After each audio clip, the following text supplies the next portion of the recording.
Mahagathbandhan CM అభ్యర్థి తేజస్వి యాదవ్ బరిలో ఉన్న రాఘోపూర్ నియోజకవర్గం బీహార్ అసెంబ్లీ ఎన్నికల్లో అందరి దృష్టిని ఆకర్షిస్తోంది. ఇక్కడ గెలిచి తేజస్వి తల్లిదండ్రులు లాలూ రబ్రీ సీఎం పీఠాన్ని అధిష్ఠించారు. ఇప్పటికే ఇక్కడ 2 సార్లు విజయం సాధించిన తేజస్వి యాదవ్ హ్యాట్రిక్ కొట్టాలని తహతహలాడుతున్నారు. 2010లో రబ్రీదేవిని ఓడించి జైంట్ కిల్లర్గా ప్రసిద్ధికెక్కిన సతీష్ కుమార్ యాదవ్ ఈసారి బీజేపీ నుంచి తేజస్వికి సవాల్ విసురుతున్నారు. ఈ నేపథ్యంలో రాఘోపూర్ ప్రజలు 3 దశాబ్దాల లాలూ కుటుంబానికి జై కొడతారా, ఎన్డీఏ అభివృద్ధి మంత్రాన్ని జపిస్తారా అన్నదానిపై ఆసక్తి నెలకొంది. బీహార్ అసెంబ్లీ ఎన్నికల వేళ వైశాలి జిల్లా రాఘోపూర్ నియోజకవర్గంపై సర్వత్రా ఆసక్తి నెలకొంది. మహాగఠ్ బంధన్ సీఎం అభ్యర్థి రాష్ట్రీయ జనతాదళ్ ఆర్జేడీ నేత తేజస్వి యాదవ్ ఇక్కడ పోటీ చేస్తున్నారు. రాఘోపూర్ లాలూ ప్రసాద్ యాదవ్ కుటుంబానికి కంచుకోట. అధిక భాగం గంగానది పరివాహకంలో ఉన్న ఈ నియోజకవర్గంలో దాదాపు 3,40,000 మంది ఓటర్లున్నారు. ఇప్పటికే రాష్ట్రానికి 2 సార్లు ఈ నియోజకవర్గం ముఖ్యమంత్రులను అందించింది. వారిద్దరూ తేజస్వి యాదవ్ తల్లిదండ్రులైన లాలూ ప్రసాద్, రబ్రీదేవిలే. 1995లో లాలూ, తర్వాత ఎన్నికల్లో రబ్రీదేవి ఇక్కడి నుంచి ప్రాతినిధ్యం వహించి సీఎం అయ్యారు. 25 ఏళ్ల వయసులో 2015లో రాఘోపూర్ నుంచి తొలిసారి పోటీ చేసి తేజస్వి యాదవ్ గెలిచారు. 2020లోనూ 38,000 ఓట్ల మెజారిటీతో విజయం సాధించారు. ఈసారి గెలిస్తే హ్యాట్రిక్ కానుంది.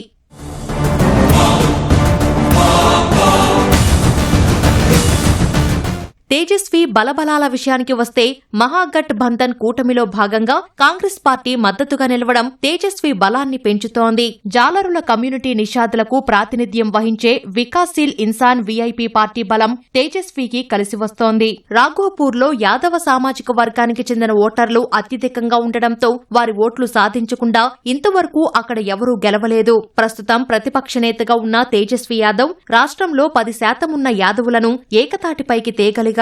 20 ఏళ్లుగా అధికారానికి దూరంగా ఉన్న ఆ వర్గంలో మళ్లీ బీహార్పై పట్టు సాధించాలనే ఆకాంక్ష పెరిగింది. ఇక బీజేపీకి లేని ముస్లిం ఓటు బ్యాంకు ఆర్జేడీకి ఉండనే ఉంది. బీజేపీ అభ్యర్థితో పోలిస్తే తేజస్వి యువకుడు. బీహారీల అతిపెద్ద సమస్య అయిన నిరుద్యోగాన్ని లక్ష్యంగా చేసుకున్న తేజస్వి ప్రతి కుటుంబానికి ఒక ప్రభుత్వ ఉద్యోగం ఇస్తామని ప్రకటించారు. ఫలితంగా యువత పెద్ద ఎత్తున ఓట్లు వేసే అవకాశముంది.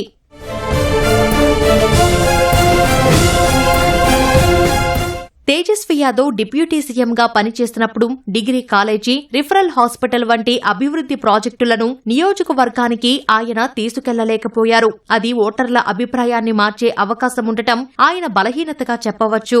రాఘోపూర్లో రోడ్లపై గుంతలు పెరిగాయి. అంతేకాక ఇన్నేళ్లుగా లాలూ కుటుంబానికి ఓటేస్తున్నా ఏటా గంగా వరదలు వచ్చినప్పుడు శాశ్వత ప్రాతిపదికన చర్యలు తీసుకోవడంలో వారు విఫలమయ్యారని విశ్లేషకులు చెబుతున్నారు. వరద సహాయక నిధులు ప్రజలకు అందలేదనే అవినీతి ఆరోపణలు కూడా ఉన్నాయి. ఆర్జేడీ అగ్రనేతగా తేజస్వి యాదవ్ రాష్ట్ర వ్యాప్తంగా ప్రచారం చేస్తున్నారు. అందువల్ల స్థానిక ప్రజలతో తక్కువ సమయం గడపడం కూడా మైనస్ అవుతుందన్న అనుమానాలు ఉన్నాయి.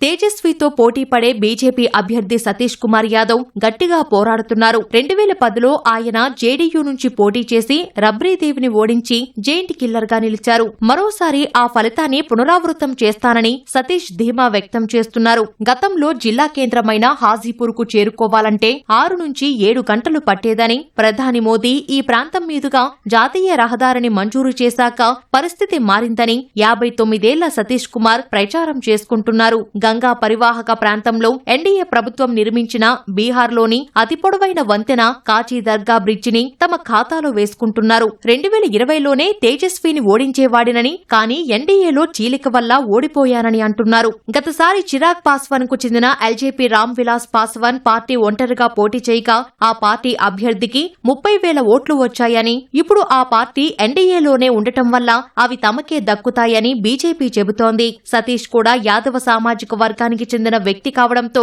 ఓట్లు చీలే అవకాశాలు బీజేపీకి బలంగా మారుతుందని విశ్లేషిస్తున్నారు. సీఎం నితీష్ మద్దతు కూడా కలిసి వచ్చే అవకాశముంది. ఇక తేజస్విలా కాకుండా రోజూ నియోజకవర్గంలోనే ఉంటూ స్థానిక సమస్యలను సతీష్ కుమార్ పరిష్కరిస్తారని బీజేపీ చెబుతోంది. కాగా 2015, 2020లలో భారీ ఓట్ల తేడాతో తేజస్వి చేతిలో ఓడిపోవడం సతీష్ కుమార్ యాదవ్ కు ప్రధాన బలహీనతగా చెప్పవచ్చు.